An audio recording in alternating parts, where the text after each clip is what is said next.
Greetings fellow Guitar-lalians, Jeff Weinberger coming at you here with a new guitar tutorial.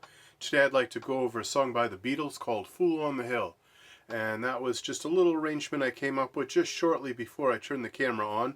I'm going to refine it, going to probably master it and get it together a little more, but mainly my purpose in showing you this is to show you the basic chords of the song. There's some unusual ones. McCartney and Lennon really did have some forward-looking songwriting ideas back then in the late 60s. And some of these chords you just don't see a whole lot in rock tunes. That first chord, for instance, D6. Beautiful, evocative chord, very moody. One of my favorites, actually. I love the D6 chord. But here's how you play it. It's not playing anything on your low E or your A, so we just X those out. But then, starting on your D string, it's 0, 2, 0, 2. Pretty easy chord to play. So D6. Six chords have kind of fallen out of favor in pop music these days. There was a time in the 20s and the 30s, in the Tin Pan Alley era, you had songs like I Can't Give You Anything But Love, La Vie en Rose, songs like that. They were built around the sixth chord. That was the main chord in the song. And then of course there's stuff like Western Swing, Bob Wills and the Texas Playboys, Patsy Cline songs, a lot of those Elvis, rockabilly stuff, lots of six chords in that, this sort of thing.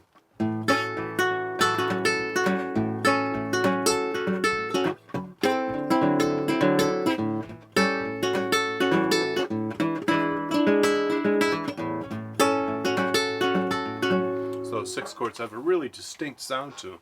And we'll learn more about them later, but the particular sixth chord in this song, the D6, that's one we want to focus on.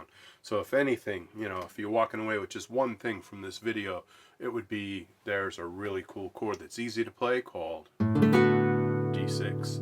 Alright, but it doesn't stop there. The Beatles get a little intricate here where they move up to an E minor chord, but it's not just your average everyday E minor chord, it actually has D in the bass. So it's a D minor triad consisting of the notes B, E, and G, with a D, open D string, D bass note below it. So that's a really interesting chord progression.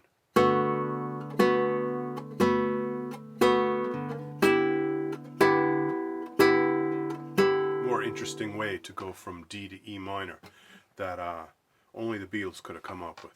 And then we have a recapitulation of that D6 to E minor over D thing again, but then it gets into an E minor 7, and there's three ways that I'd like to show you to play E minor 7.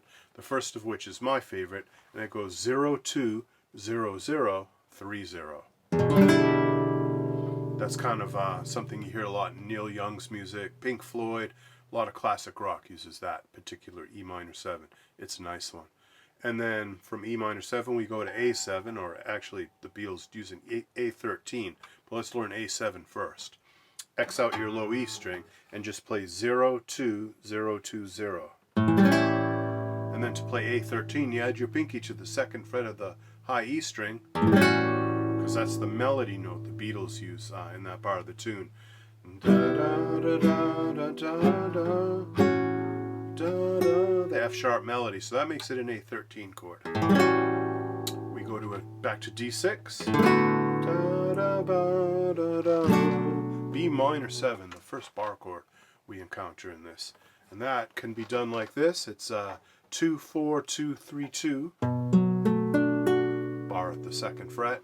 But for those of you that aren't so much into barring, there is another way to do B minor 7. It's not as commonly used, but it would be Xing out the low E string and then playing 2, 0, 2, 3. Just the inside four strings. Kind of a dark voicing of the B minor 7.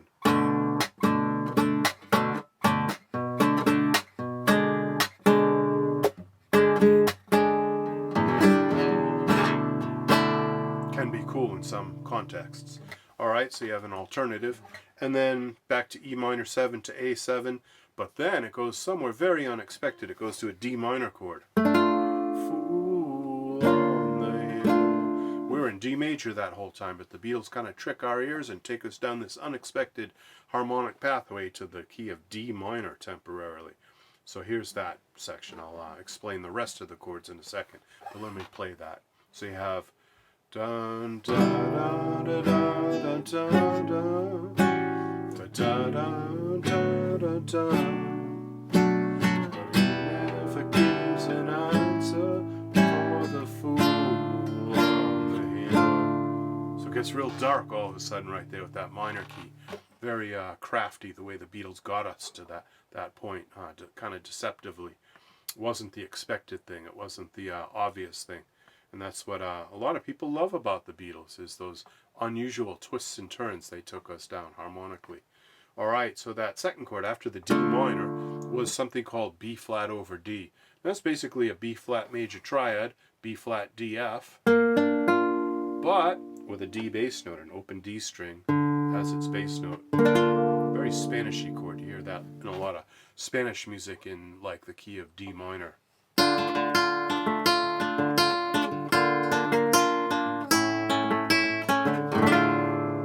It's a chord you see often in flamenco music. And then we have that chord again, B flat over D. They just stay on it. And then C7.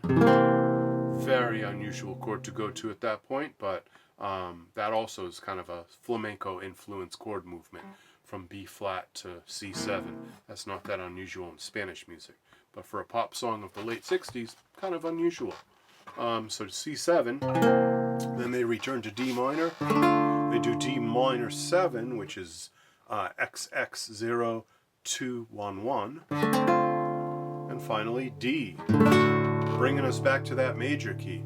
That is kind of like a mini version of the Picardy third, where you're in a minor key, or at least temporarily we were in D minor, and then they bring us back to D major. When a song is in a minor key and it ends on the major chord, that's called the Picardy third. I've mentioned that in other videos, and you can check out a book on music history or just read a little bit about music theory and you'll run into that, the Picardy third. Cool story that goes behind that. So here's the whole thing. Here are all the chords in context. Day after day, alone on a hill,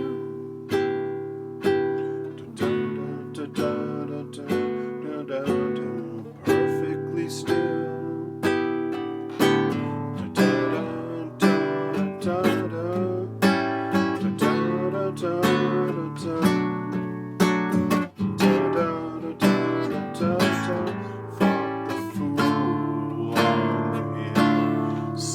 The sun going down, and the eyes in his head sees the world spinning round. And then they go back to that D6 chord. So it's a most unusual chord progression, most unusual chords, and it just makes for a great song. Just love this song. Alright, Guitar-alians, I hope you got something from that. I hope you learned a new chord or two, or at least got some more insight into the Beatles and how they put chord progressions together to make some of the greatest music ever. And I will, of course, make chord diagrams available to you so that you don't just have to listen to me describe these chords. You can see a nice picture of them. I will put that on my Patreon page, and you will find a link down below to get to that, so you'll have all the chords for Fool on a Hill. And I really hope you enjoyed that. Be sure to subscribe, be sure to like, be sure to click the notify bell, and share this video. Share and share alike, and let all your guitar buddies know that there is a new guitar channel called the Guitar Learning Channel. Alright, Guitar-alians, you take care, and I will catch you later. Bye-bye.